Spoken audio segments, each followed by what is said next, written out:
네, 오늘 저희들이 함께 읽은 이 마가복음 13장은 마태복음 24장과 비슷한 내용을 담고 있습니다. 예수님께서 이 말씀을 감람산에서 전하셨다고 하여서 감람산 강화라고 불립니다. 또한 그 내용이 마지막에 있을 일에 관한 것이기 때문에 작은 계시록이라고 불리기도 합니다. 즉 메시아로 이 땅에 오신 예수님께서 공생애를 마감할 시점에 장차 겪게 될 일을 말씀하여 주심으로 미리 대비하게 하시는 것입니다. 1차적으로는 이 말씀이 제자들에게 주시는 것이지만 궁극적으로는 예수님의 오심과 다시 오심 사이를 살아가는 모든 그리스도인에게 주시는 것이기도 합니다. 1절, 2절은 장차 무너지게 될 예루살렘 성전에 대한 예수님의 예언입니다. 1절 말씀을 다시 한번 제가 읽어보겠습니다.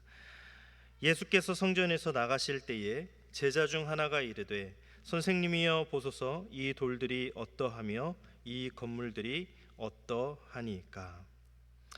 제자들은 예루살렘 성전을 보고서 그 건물의 웅장함에 말문이 막힐 지경이었습니다. 이 성전은 이스라엘 역사에서 세 번째 성전입니다.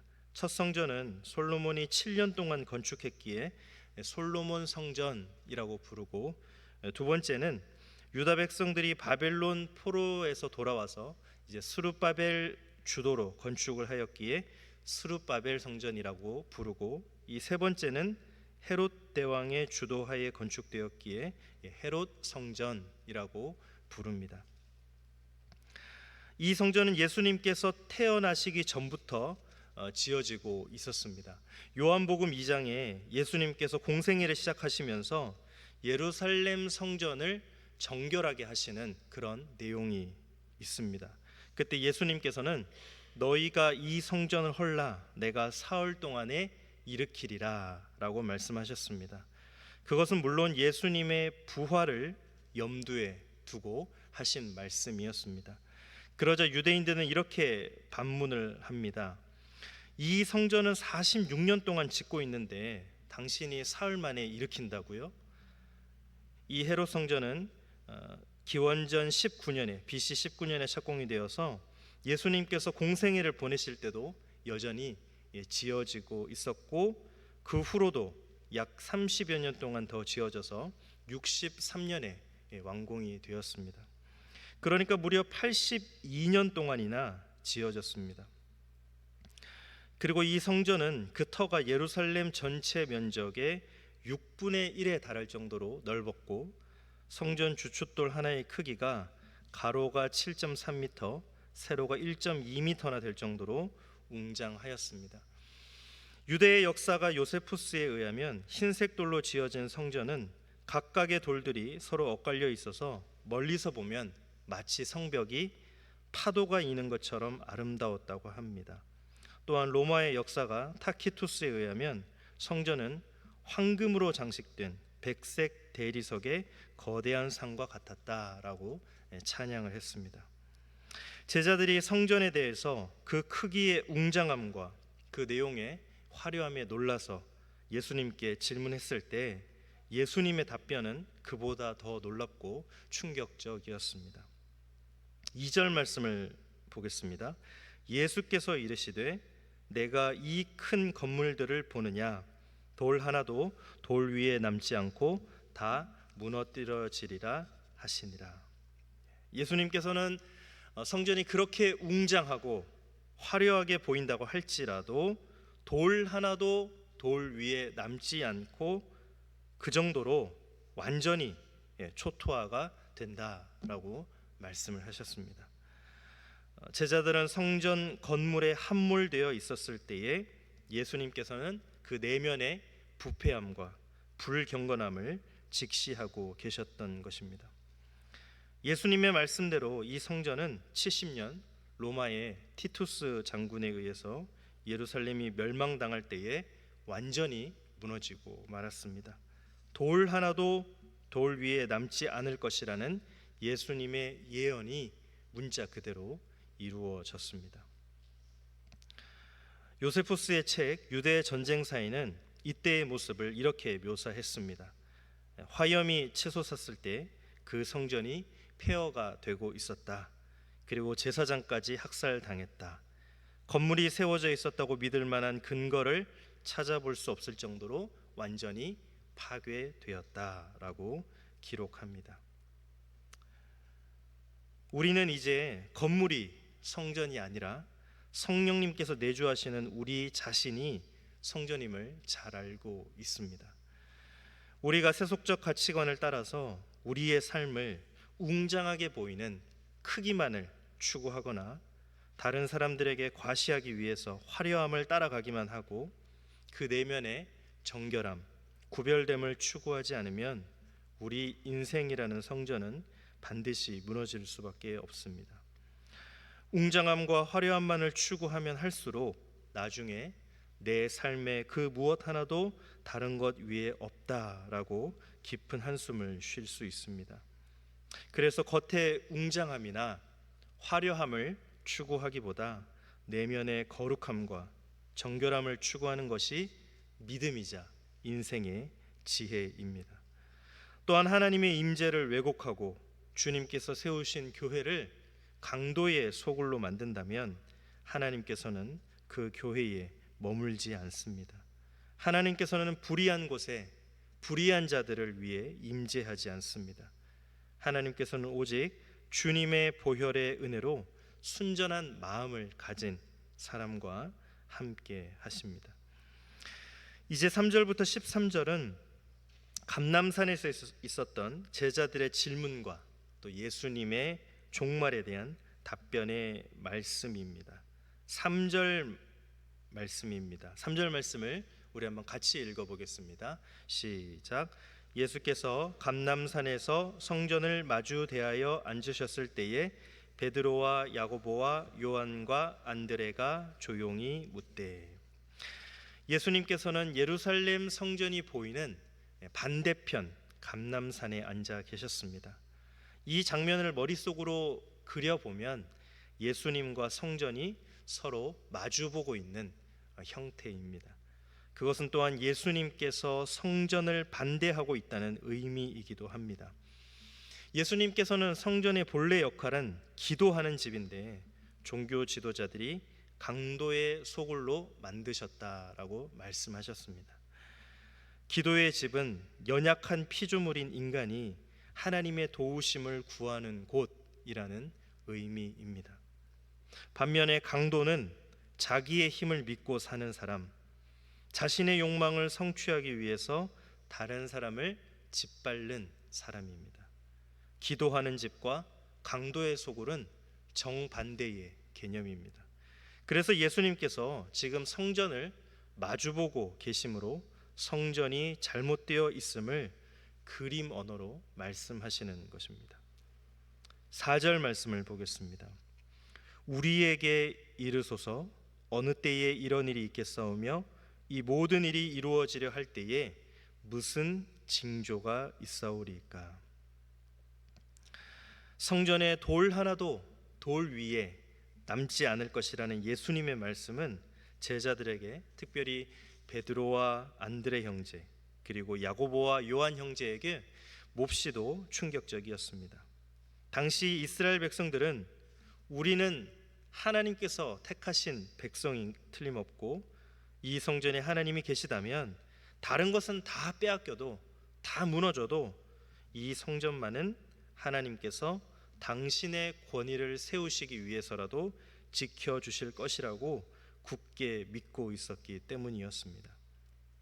예수님께서는 질문하는 제자들에게 가장 먼저 새겨 놓아야 할 것을 이렇게 말씀하셨습니다. 5절 말씀입니다. 5절 말씀을 함께 읽어보겠습니다. 시작. 예수께서 이르시되 너희가 사람의 미혹을 받지 않도록 주의하라. 아멘. 예수님께서는 미혹을 당하지 않도록 주의하라 라고 말씀하십니다. 미혹을 당하게 되면 시대를 바르게 읽을 수 없을 뿐만 아니라 바른 가치관을 가지고 살아갈 수도 없습니다. 특히 이단이나 사이비에 영적으로 미혹당하게 되면 자신이 잘못 알고 있다는 사실을 인정하지 않으려고 하기 때문에 더욱 바르게 살아갈 수가 없습니다. 미혹하다의 문자적인 의미는 길을 잃다입니다. 혹시 길을 잃어보신 적이 있습니까? 요즘은 길을 잃는다는 것이 사실 쉽지는 않겠죠. 내비게이션도 있고 지도도 있으니까요. 길을 잃으면 참 당황스럽고 두렵습니다. 종종 우리나라 뉴스나 국제 뉴스에서 산에서 길을 잃고 헤매다가 죽음을 맞이하게 되었다거나 극적으로 구조된 기사를 보곤 합니다. 특히 거대한 산에서나 또 겨울산에서 길을 잃으면 더욱 위험합니다. 혹 우리가 낯선 곳에서 길을 잃으면 사람들에게 묻거나 경찰의 도움을 받으면 됩니다. 설령 해외에서 길을 잃게 되었다 할지라도 그 나라에 있는 대사관의 도움을 받으면 됩니다. 그러나 인생의 길을 잃으면 다른 사람의 도움은 아주 제한적입니다. 인생의 길은 세상의 길과 같이 몇 갈래가 아니라 셀 수도 없이 많은 길이 있기 때문이고, 나에게 조언을 해주는 사람 역시 유한하기는 나와 마찬가지이기 때문입니다. 그래도 인생에서 길을 잃으면 좀 가난하게 살고 덜 배운 채로 살면 됩니다. 꼭 많이 가지고 더 많이 배웠다고 해서 더 행복한 것은 아니기 때문입니다. 그러나 영혼이 길을 잃으면 영원히 미아가 됩니다. 이 땅에서는 물론 죽음 이후에도 돌이킬 수 없는 길을 가게 됩니다. 그래서 길을 잃는 것은 위험합니다. 우리로 하여금 영적으로 길을 잃게 만드는 것은 우리의 욕망과 세속적인 가치관입니다. 우리는 이 땅에서 웰빙의 삶을 살아야 합니다. 또 살고 싶어 합니다. 그러나 영적으로 길을 잃어서 미혹되면 웰다잉하지 못합니다. 잘 죽을 수 없다는 것이죠. 그러면 부자와 거지 나사로의 비유에 나오는 부자처럼 음부에서 돌이킬 수 없는 후회를 하게 됩니다. 이제 6절 이하의 말씀을 보겠습니다. 6절 이하의 말씀은 마지막 때에 일어나게 될 일들입니다. 6절부터 8절 말씀입니다. 제가 읽겠습니다. 많은 사람이 내 이름으로 와서 이르되 내가 그라하여 많은 사람을 미혹하리라. 난리와 난리의 소문을 들을 때에 두려워하지 말라. 이런 일이 있어야 하되 아직 끝은 아니니라. 민족이 민족을, 나라가 나라를 대적하여 일어나겠고 곳곳에 지진이 있으며 기근이 있으리니 이는 재난의 시작이니라. 이 난리로 번역된 원어는 전쟁을 뜻하고 또 복수형으로 쓰였습니다. 그러니까 전쟁들은 국내에서 발생하는 시민 전쟁이나 이념 전쟁뿐만 아니라 국가 간의 어떤 이권 전쟁이나 종교 전쟁 등을 포함한 모든 전쟁을 가리킵니다. 오늘날 전쟁은 소문에 의해 들리는 것이 아니라 인터넷과 뉴스로 즉시 듣고 봅니다. 그리고 세계에는 크고 작은 전쟁만 일어나는 것이 아니라 전쟁과 흉년과 인재 등 다양한 원인으로 인한 기근이 발생하고 지진도 발생합니다. 지진으로 번역된 원어는 흔들림, 격렬한 움직임을 뜻하는 단어로서 땅의 흔들림뿐만 아니라 화산의 폭발과 바다를 흔들고 격렬하게 움직이는 태풍과 쓰나미도 포함됩니다. 이 모든 것이 재난의 시작이다라고 말씀하십니다. 또 예수님께서 말씀하시기를 마지막 때가 되면 자칭 예수라는 사람이 많이 나타나서 사람들의 길을 잃게 만들 것이라고 합니다. 예루살렘이 포위당하고 망했던 때인 66년부터 70년 사이에 자기 스스로를 메시아라고 주장하는 사람이 적지 않았다고 합니다. 그 이후로 모든 시대에 세계 곳곳에 자칭 재림주가 등장했습니다. 이단 종파를 파헤치는 일을 하는 분의 말에 의하면 우리나라에만 해도 자칭 하나님이 20명 정도가 있고 자칭 예수는 50명 정도가 있다고 합니다. 또 대지진, 쓰나미, 화산 폭발, 전쟁 등이 일어나면 마지막 때가 왔다고 사람들의 불안한 마음을 선동하는 사람들이 꼭 있습니다. 또 새로운 세기가 시작되기 전이나 새로운 밀레니엄이 시작될 때도 거짓 그리스도와 적 그리스도가 항상 나타나곤 했습니다. 그러나 예수님은 분명히 말씀하십니다. 아직 끝은 아니니라. 그래서 끝이라고 부추기는 사람은 전부 가짜입니다. 주님은 밤에 도적같이 임하신다가 하나님의 말씀입니다. 어떤 상황에서든지 우리에게 중요한 것은 일상에 신실하면서 주님을 목적 삼고 사는 것입니다. 예수님께서는 또 이렇게 말씀하셨습니다. 9절 10절 말씀입니다. 9절 10절 말씀을 함께 읽어보도록 하겠습니다. 시작. 너희는 스스로 조심하라. 사람들이 너희를 공회에 넘겨주겠고 너희를 회당에서 매질하겠으며 나로 말미암아 너희가 권력자들과 임금들 앞에 서리니 이는 그들에게 증거가 되려 함이라. 또 복음이 먼저 만국에 전파되어야 할 것이니라. 아멘. 그래서 우리는 조심해야 합니다. 하나님 없이 사는 사람들이 하나님을 아버지로 섬기며 사는 사람들을 핍박하는 것은 아담과 하와의 범죄 이후 끊임없이 있어온 일입니다. 기독교가 공인되기 이전에 지하 카타콤에서 살던 초기 그리스도인들이나 북한과 같은 특별한 지역에 사는 사람들만 박해를 받지, 오늘날은 박해가 사라졌다고 말하는 사람들이 의외로 많이 있습니다. 그러나 그것은 사실이 아닙니다. 하나님의 말씀대로 살려고 하면 오늘날도 여전히 박해를 받습니다. 과거보다 훨씬 더 교묘한 방법으로 박해를 가합니다. 그런 때에 우리가 어떻게 사는 것이 진정한 웰빙이고 어떻게 죽는 것이 웰다잉인지를 바르게 직시해야 합니다. 5절에 주의하다라는 말과 9절에 조심하다, 이 단어는 모두 같은 단어인데 그 뜻은 보다입니다. 바르게 보는 사람이 잘 살 수 있고 또 잘 죽을 수 있습니다. 이제 예수님의 말씀은 이렇게 이어집니다. 11절부터 13절 말씀입니다. 제가 읽겠습니다. 사람들이 너희를 끌어다가 넘겨줄 때에 무슨 말을 할까 미리 염려하지 말고 무엇이든지 그때 너희에게 주시는 그 말을 하라. 말하는 이는 너희가 아니요 성령이시니라. 형제가 형제를, 아버지가 자식을 죽는 데에 내주며 자식들이 부모를 대적하여 죽게 하리라. 또 너희가 내 이름으로 말미암아 모든 사람에게 미움을 받을 것이나 끝까지 견디는 자는 구원을 받으리라. 아멘. 우리가 진리를 따라서 살면 세상적으로는 이익을 보는 것보다 손해를 보는 것이 더 많을 수도 있습니다. 또 사람들에게 바보처럼 산다고 핀잔을 들을 수도 있습니다.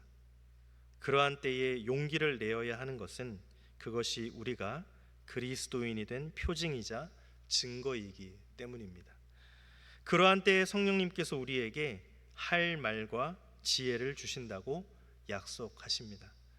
또한 예수님께서는 우리에게 끝까지 견디는 사람은 구원을 받으리라 라고 약속하십니다. 어떤 의미에서 신앙은 잘 견디는 것입니다. 잘 견딘 사람의 대표적인 예는 요셉입니다. 요셉이 17살에 보디발의 집에 종으로 팔려서 종살이를 했고 또 억울한 누명을 쓰고 옥살이를 했습니다. 요셉이 30살에 애굽의 총리가 되기까지 어떻게 지냈겠습니까? 견딘 것입니다. 그래서 시편 105편 19절에는 여호와의 말씀이 응할 때까지 말씀이 그를 단련하였다라고 말합니다. 끝까지 견디는 사람에게 주님께서 구원을 베풀어 주십니다. 염려하지 말 것은 우리가 우리 자신의 힘으로 끝까지 견딜 수 없지만 나의 힘이신 여호와 하나님을 의지함으로 끝까지 견딜 수 있습니다. 시대가 악하고 종말의 징조가 확연히 드러나면 드러날수록 하나님의 힘으로 살아야 합니다. 있어야 할 자리에서 이탈하지 않고 또 세상에 동화되지 않고 종말의 징조에 따른 고통을 인내하며 살아야 합니다. 주님의 제자들은 종말의 시기를 알기를 원했지만 주님께서는 그 시기를 알려주지 않으셨습니다. 다만 천국 복음이 모든 민족과 세상에 전파된 후에야 끝이 온다고 말씀하셨습니다. 앞으로 주님께서 미전도 종족과 민족과 나라의 사람들에게 고전적인 방법으로 천천히 복음 전파를 완성하실지, 아니면 오늘날 시대에 맞게 인터넷 등과 같은 매개체를 통해 빠르게 복음 전파를 완성하실지 알 수 없지만, 우리에게 주어진 하루, 또 주어진 삶의 자리에서 주님의 뜻에 따라 최선을 다해 살아가십시다. 불법을 행하고 있는 사람들은 하나님 아버지에게 돌아올 수 있도록 아버지의 마음으로 주님을 전하는 저와 여러분들이 되길 소망합니다. 오늘 본문의 말씀은 마지막 때의 일에 관해 증거를 합니다.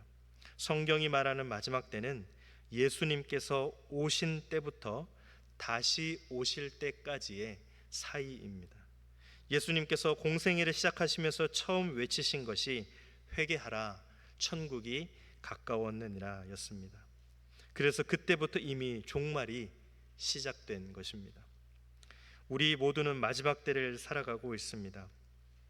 우리가 이 때를 가장 잘 살아가며 또 이 시대를 가장 지혜롭게 살아가는 것은 하나님의 말씀에 순종하며 삶의 자리에서 끝까지 견디는 것입니다.